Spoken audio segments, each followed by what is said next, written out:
আপনার একটি হাসি কিন্তু আরেকজন মানুষের মন ভালো করে দিতে পারে। একটি আন্তরিক হাসি সম্পর্কগুলোকে আরো কাছাকাছি আনতে পারে। তবুও আমরা কেন যেন দিন দিন হাসতে ভুলে যাচ্ছি। ভাবুন তো, সর্বশেষ কবে প্রাণ খুলে হেসেছিলেন?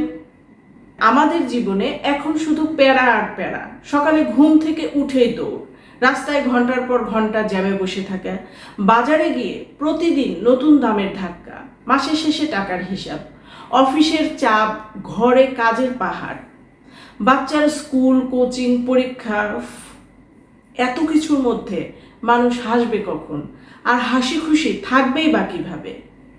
ভেবে দেখেছেন কি আমরা এত দৌড়ঝাঁপ, এত কষ্ট কেন করছি? দিন শেষে একটু শান্তিতে থাকার জন্য, একটু হাসি খুশি থাকার জন্যই তো। কিন্তু সেই হাসিটাই যদি জীবন থেকে গায়েব হয়ে যায়, তবে এই ক্লান্তিকর দৌড়ের অর্থ কী? অনেকেই মনে করেন সব সমস্যা মিটে গেলে, ব্যাংক ব্যালেন্স বাড়লে বা জীবন একদম পারফেক্ট হলে আনন্দে কাটাবে। কিন্তু বাস্তবতা হলো সমস্যা কখনোই পুরোপুরি শেষ হবে না। আর হাসি খুশি থাকাটা কোনো বিলাসিতা নয়। এই কঠিন জীবনের টিকে থাকার লড়াইয়ে হাসি খুশি থাকাটাই বরং আপনার সবচেয়ে বড় শক্তি। কিন্তু প্রশ্ন হলো, হাসি খুশি থাকা কি শুধু আনন্দের প্রকাশ, নাকি এটি আমাদের মানসিক স্বাস্থ্যের জন্যও গুরুত্বপূর্ণ?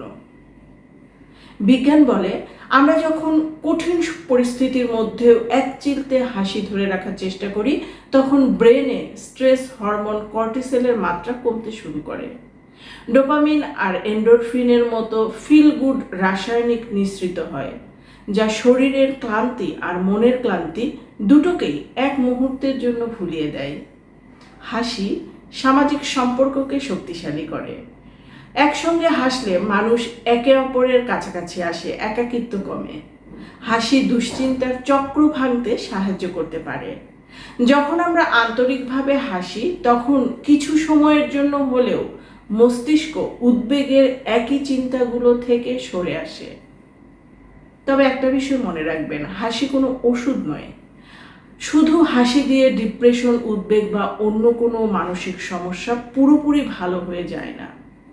তাই জোর করে সারাক্ষণ হাসি খুশি থাকার অভিনয় করারও দরকার নেই।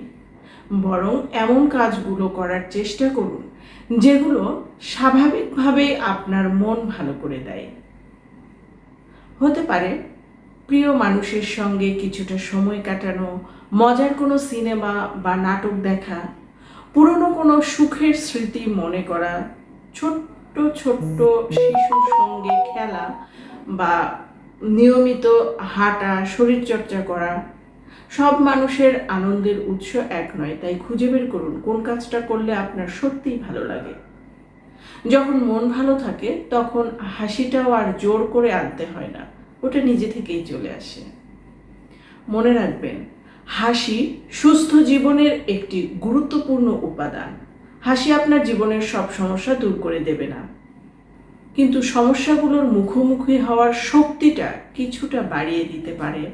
আরেকটা বিষয় আমরা অনেক সময় ধরেই নিই, যেসব মানুষ সব সময় হাসে সে নিশ্চয়ই অনেক সুখী, কিন্তু বাস্তবতা ভিন্ন। অনেক মানুষ মুখে হাসি নিয়েও ভেতরে ভীষণ কষ্ট নিয়ে বেঁচে থাকে। আবার অনেকে মানসিকভাবে সুস্থ থেকেও সব সময় হাসি খুশি থাকেন না। তাই শুধু কারো হাসি দেখে তার মানসিক অবস্থা বিচার করা ঠিক না। তবে যদি অনেক দিন ধরে এমন হয় যে কোনো কিছুতেই আর ভালো লাগছে না, আগে যেসব কাজ আপনাকে আনন্দ দিত সেগুলো আর আনন্দ দিচ্ছে না, তাহলে বিষয়টিকে হালকাভাবে নেবেন না। প্রয়োজনে প্রফেশনাল হেল্প নিন।